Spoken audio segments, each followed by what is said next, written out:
Hi, I'm Foxov.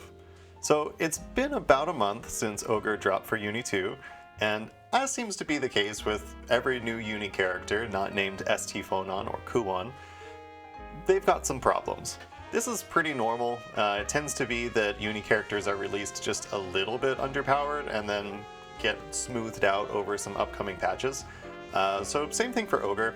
He's got a few issues. I'm going to go over them and try and answer whether or not they actually hold him back from being a competitively viable character.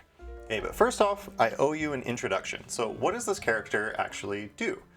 Ogre's game plan is to get in on the opponent and pressure them at close range. His specials include Lariat Punches, Punch Rekkos, a DP series that includes a standard meterless invul reversal, a strange fireball that can really only be used in the air, and most importantly, his command grab series.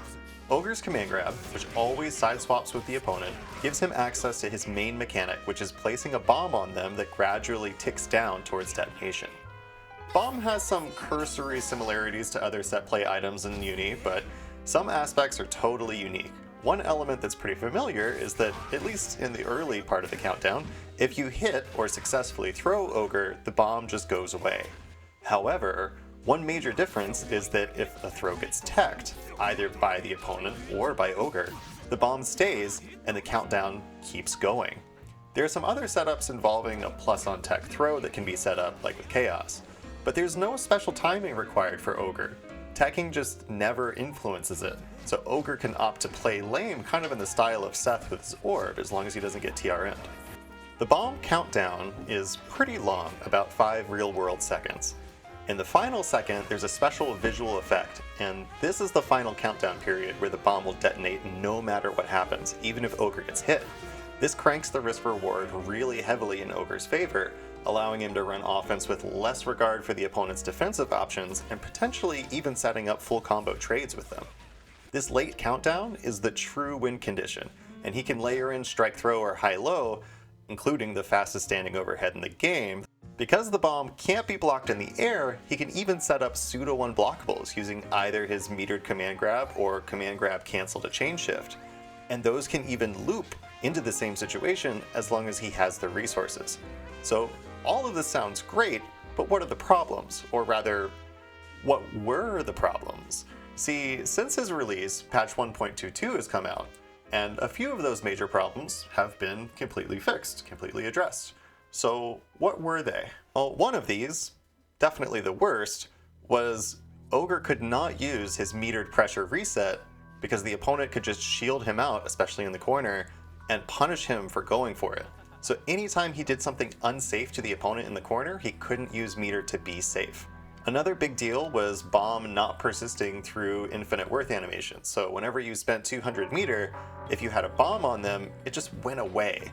And that felt really bad. That was a request that I got put in, and it did get fixed. So I was really happy about that. Now granted, the timer doesn't count down during the IW animation, so it's a little bit limited in that respect, but I'm pretty happy. I've already found setups to deal with that. Finally, there was a little visual bug that was fixed that was on his metered fireball. This one was kind of just pretty funny. But there was one thing that was untouched by the hotfix. And this one was pretty surprising to me, because out of the gate, I really had a lot of questions about why this move was designed the way that it was. I'm talking about Ogre's force function. Ogre's force function is a 15-frame startup, invisible, full-screen, hit-scan projectile. Ogre was originally shown in artwork as smoking, but it's theorized that in order to keep its rating intact in Japan, the cigarette was removed. So this move was probably originally Ogre tossing his cigarette. Now, just like the syntax on actual cigarettes, this move comes at a cost, and I'm not just saying it costs grid though. The thing about this move is that it's always incredibly risky, even with chain shift. The reason is that normally, a special move can be whiffed, but chain shift will always allow you to recover instantly. Very unlike special moves, Ogre's force function cannot be whiff cancelled with chain shift, or cancelled if it clashes with another projectile. Same for the aerial version. If it doesn't make contact with the opponent, you're stuck in recovery and there's nothing that you can do. The move is called Beat You to the Punch, and it really does feel like you have to in order to use it successfully. Now, Carmine's 6B is very similar to Ogre's force function in the sense that neither of these are projectiles that can be cancelled on whiff, so that at least has some precedent elsewhere, but with Ogre, you really feel this limitation and all of its 48 frames of recovery, 51 without Vorpal, mind you. His meter burn projectile is certainly good at turning the pressure around if the screen is getting busy, but sometimes having a mediocre projectile can be a lot worse than having a dedicated anti-projectile option that actually leads to a punish. The universal change to Assault means that Ogre can assault and then throw his own projectile, so that's something, but the inability to throw a projectile and instantly be safe with chain shift feels really restrictive. This, I would say, is Ogre's biggest shortcoming. His issue dealing with other projectile characters. He just doesn't have a reliable way to call out a fireball that isn't jumping. Now, what are some of the other issues that have been brought up about Ogre? Well, now it's time to do a little bit of debunking. For one, we've heard that his pressure isn't very good outside of bomb because of abysmally restrictive stagger windows on a lot of his normals. However, Increase 5C has an absolutely ridiculous stagger window, so getting the opponent to block it opens up Ogre's offense quite a bit. Most of Ogre's normals also move him towards the opponent on block, so kind of subtly, he's able to stay in for a little while longer as long as he doesn't commit to a long string. When he does, he can use 236B, the Punch Rekka, to come back in at -2. This opens the same sort of Rekka follow-up and spacing trap mind games as another character that I play. Truth is, his excellent A and C normals can carry him through a lot of basic offense with no issue, and repressuring is as simple as establishing a good few RPS points to cycle through. Another common complaint is that due to the nature of the bomb timer, it could mess up your combo routing, leading to a drop. Having done the heavy lifting on the combo page of the wiki, currently at 175 routes strong, I can say with confidence that this one is really just a skill issue. Ogre is, on average, doing more damage with a bomb than without, and can essentially treat it like an extra bounce, which adds a lot of utility to a character who cares a lot about having bounces left in their routing.